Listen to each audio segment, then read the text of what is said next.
Hello, amazing artists. Today we are doing some animal draw-alongs that don't have a lot of animals with them, and that's okay. This first one is the letter H. We have a mama hippo and a baby and a horse. Ooh, horses are hard to draw. Just gonna give you a heads up there. All right, let's start with our hippos. This hippo has an ear broken off on this side, so I'm gonna try to use this side. Also, her mouth doesn't really stay shut. That's okay. This one's pretty old. This is one of the first animals I ever got for my classroom. So I'm gonna start with that body shape. A lot of times if you'll draw an animal's rib cage first, you'll be able to draw the rest of the animal a lot easier. And remember, I'm trying to do light lines. Okay, now I'm gonna do my legs. Hippos have extra skin. They are in the same family as elephants. When I was a little girl and we'd go to the zoo in the city, they would be in the pachyderm building. So, loose skin that is thick, very thick skin. Hippos love to be in the water, love to roll in mud. They are mammals. They got little tiny tails. And the hippos are not gentle creatures. They are actually quite aggressive, especially if they have babies with them. That kind of goes for most animals. Animals will protect their babies, so if you see an animal that might be a mama, leave it alone. Okay, this head could be a little bit harder to draw. I'm gonna try to sketch it. They've got kind of a flat, snouty snout. There we go, that's not too bad. They've got these eyes that stick up from their head so that when they go into the water, their eyes can still look up, and their ears are higher up on their head as well. They've got flat snouts that I do believe they can close in the water, which is pretty cool. Hippos don't have a lot of fur, but they do have fur. They are mammals. They are warm-blooded. They have live babies. They make milk for their babies. All that good mammal stuff. Let's see, I kind of want this to be a little, there we go. All right, now for the baby. This little baby hippo is so cute.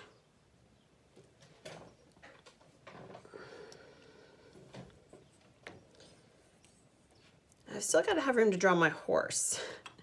Maybe I could just put my horse up there. These are some big animals we're drawing with the letter H today. Okay.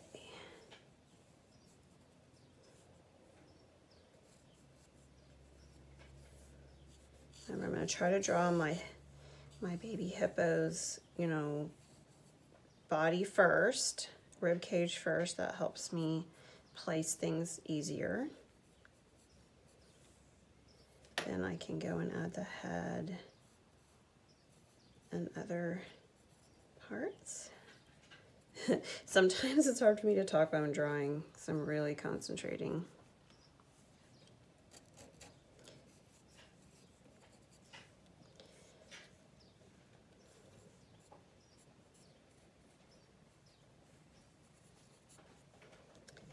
This baby hippo has a teeny little tail.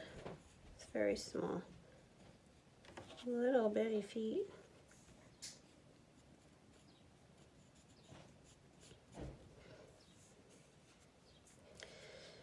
Okay, now to show that these are standing, you can draw another back leg behind the front, the first one. Draw it a little bit upwards and a little bit smaller so it looks like you have foreshadowing. And I might draw a back leg back here. There we go. Same thing with our baby. Oh, look how cute that is. Mama and a baby hippo. All right, I'm having trouble with my pencil. I don't know, there's something, it's got something in it that's kind of making it hard for me to draw. I do believe, yeah, hippos have feet very similar to elephants. They have these very flat feet with toenails. help them walk in the mud. Very big feet.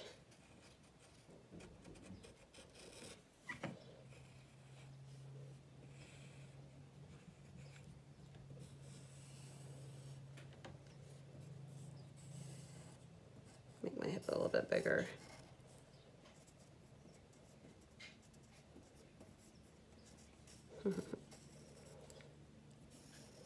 For the most part, I think hippos are pretty docile. They don't really do much. They just kind of hang out. My kind of animal, like a couch potato animal.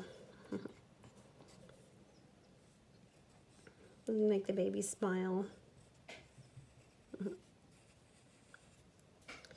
I'm just going back over my lines with some Sure lines to really make these pop.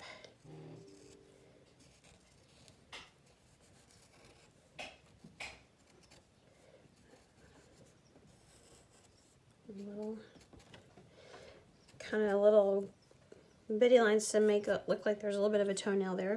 Okay, now the hard part. Drawing a horse. Okay.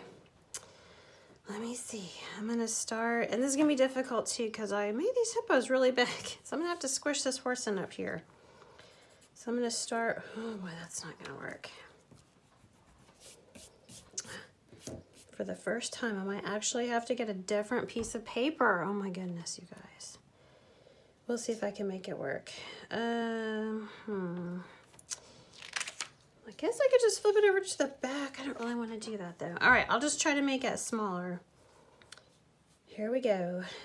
Okay, so I'm gonna do the rib cage first. Horses have really powerful shoulders and back legs. How they're able to pull a lot and carry a lot. Okay, now for my feet. First hoof. I'm gonna kind of draw the front lines of the feet first just to get a good idea for placement. And the front lines of the back feet as well. Because boy, oh boy, this is really extra challenging. I'm not good at drawing horses and I've got to fit it in here. I'm glad I have a model to draw from that is still and not moving around. Let's see.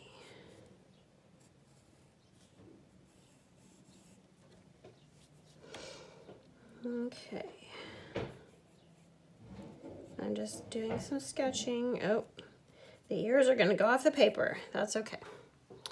All right, we're almost there. Might make my body a little bit bigger.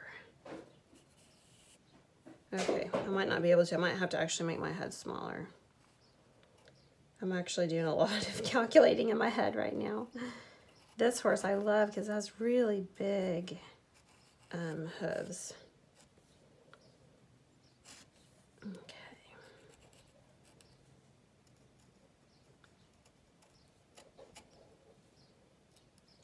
Ugh, my pencil, there's something going on. I'm having a lot of trouble today, you guys. There we go. Pencil's really scratchy for some reason.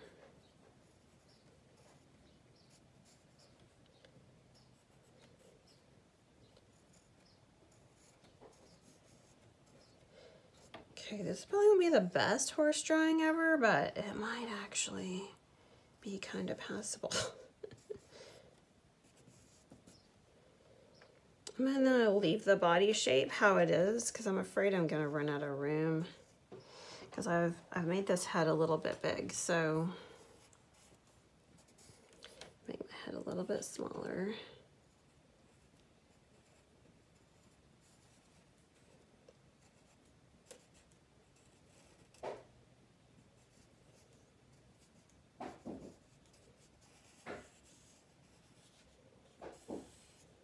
There we go. Okay, it's not too bad. Now you know that even artists with, 38, 40 years of drawing experience can have issues. Everything is a unique challenge to draw. Okay, not too bad. Not fabulous, but not too bad. There are some issues with it, but that's okay. Now I'm going to go back over with my stronger lines. Let me erase some of these.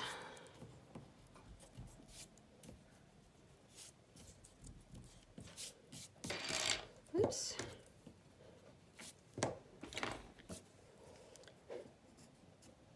As you can see, it's not totally in scale, but that's okay. I'm not going to beat myself up about it.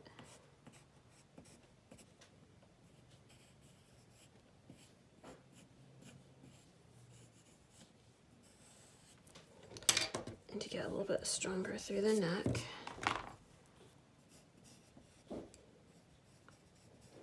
And there we go. H is for horse and H is for hippo. All right. Now we got to put some color on these.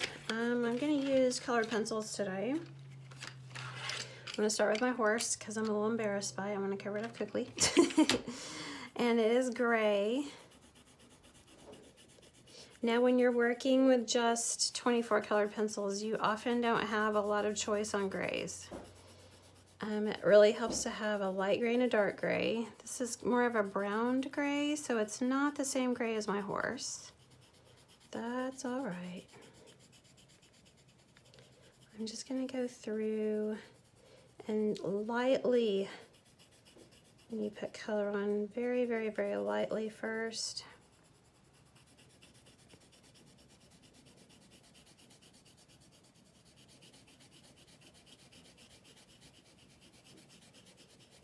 Since this gray is more brown, I'm gonna go over this with a little bit of blue because I need a blue gray for this.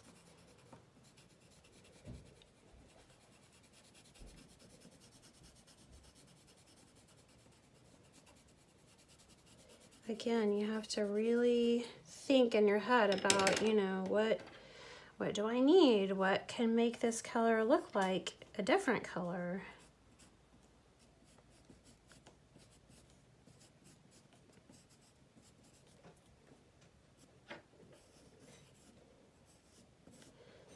One of the reasons I also like to use models is they're already designed for you, so it's not like you have to figure out, you know, what kind of pose you want to use and what looks the best. They're already in a really good pose. Okay, so since I need to add some blue to this gray, I'm going to start with a very light blue, the lightest blue that I have in the box. And I'm going to put a very light layer. There we go. And yeah, and this horse is going to look blue for a minute. That's okay. This is how we're going to mix these colors. You often have to mix colors when you have a smaller palette you're working from.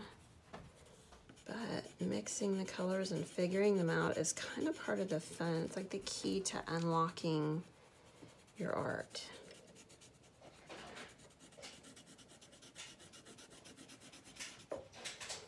Okay, so then I'm gonna go over with another layer of this gray. And hopefully that'll give it enough of a kick of blue to make it look more similar to our horse. So I just did a little blue sandwich in there. You'll notice I'm coloring the opposite direction I was coloring before. That helps give it a smooth look. This is called cross hatching. And is a very good technique to use.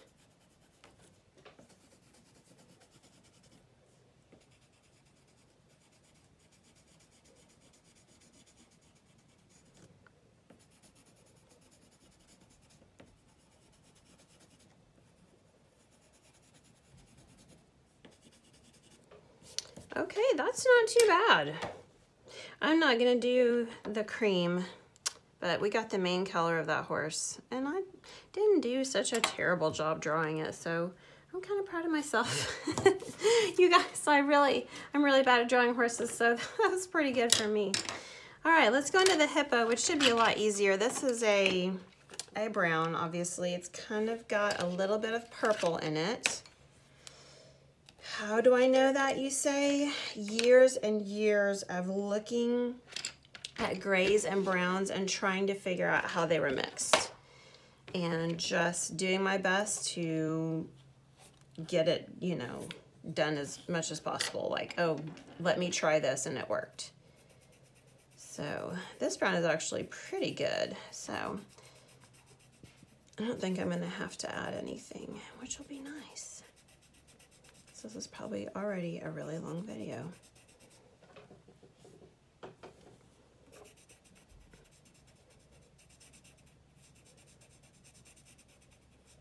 I do kind of want to clean this up a little bit. Goodness, Mama Hippo. I didn't go back and clean you up, did I? Oh, those were her skin rolls. I forgot about that. Well, you don't want to have it the same line as her belly, because then that's called a tangent, and that doesn't look very good. All right.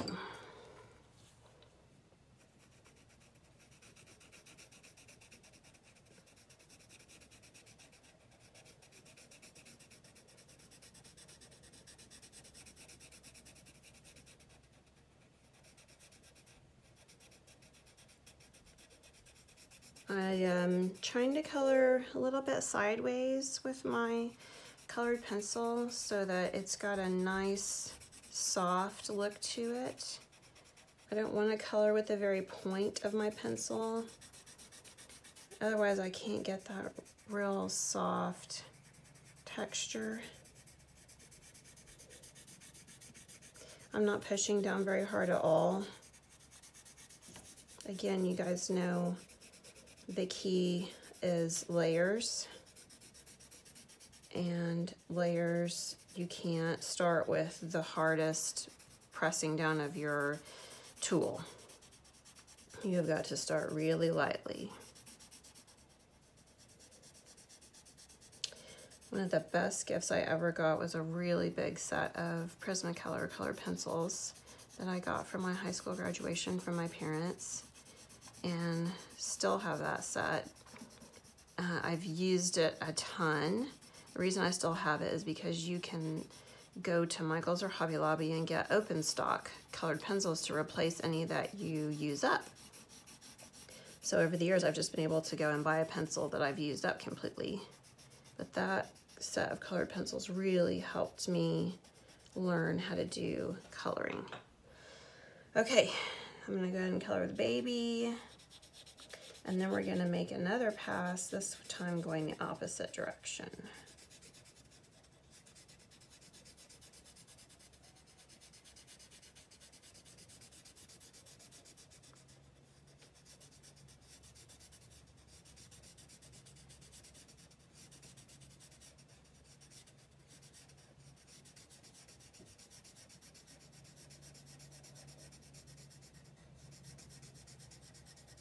Okay.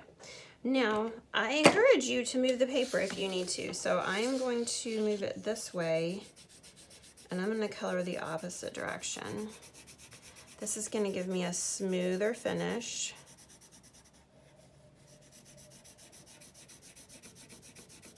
Which would be a lot better if I wasn't using a cutting mat. I keep running into lines where I've cut. I probably should get a new mat. Flip this over or something. Goodness gracious.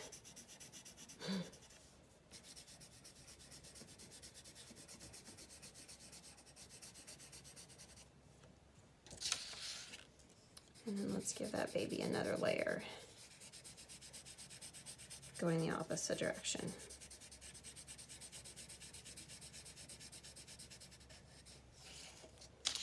Okay, there you go. One last thing, I forgot to color the horse's eyes. So let me get my black and get that done. All right, friends, there you go. H is for horse and hippo. Let's draw some more. Guys, in my bin, I found a hedgehog, and I think it's too cute not to add it to our H paper, so I'm gonna add it really quickly. And I'm actually going to, I was gonna draw it with colored pencils, but I don't have this color here, so I'm gonna go really quickly make a little body. Oh, it's so cute. I can't not put this in here, you guys. It's just adorable. A little eye, little tiny ear, and its little spiky body. So let's do a hard layer for the spikes. Is this light brown? It is. Okay. I might have to go back and do another layer. That's okay. And then the other color on this little hedgehog guy is a really creamy brown. It's got a lot of white in it, so I'm gonna just try to do my best with the lightest layer I can. Here we go. Oh, so light, so light. Oh, there we go. Okay, that's not too bad. Now I'm gonna use my dark brown and do some of this crisscrossing just to show the little prickles. Oh my goodness, how cute is that? Some texture in there. All right, there we go. That was a quick add-on.